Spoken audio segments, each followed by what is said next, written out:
This is കവളമടൽ. Simple ആയിട്ട് പറഞ്ഞാൽ തെങ്ങിന്റെ ഓലയുടെ ബേസ് ആണ്. കവളമടൽ വെട്ടി അടിക്കണമെന്ന് പറയുന്നത് കേട്ടിട്ടില്ലേ?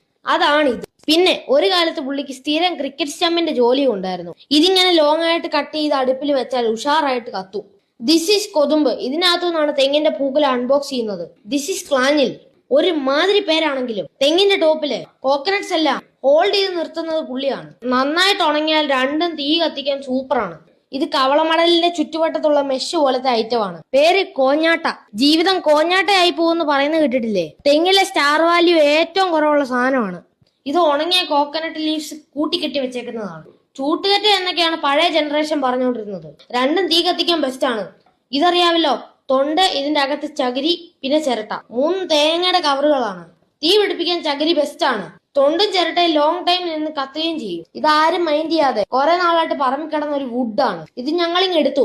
ഇത് കുറച്ച് ആഞ്ഞിലി വുഡ് പീസസ് ആണ്. ഇതൊക്കെ കത്തിക്കാൻ വീടിന്റെ അകത്ത് അടുപ്പില്ലെങ്കില് പുറത്ത് 3 സ്റ്റോൺസ് ഇങ്ങനെ വെച്ചാൽ സെറ്റ് ആണ്. ആദ്യം തീ പിടിപ്പിക്കാൻ ബുദ്ധിമുട്ടാണെങ്കിൽ ഇച്ചിരി കെറസിൻ, അതായത് റേഷൻ മണ്ണെണ്ണ ട്രൈ ചെയ്യാം.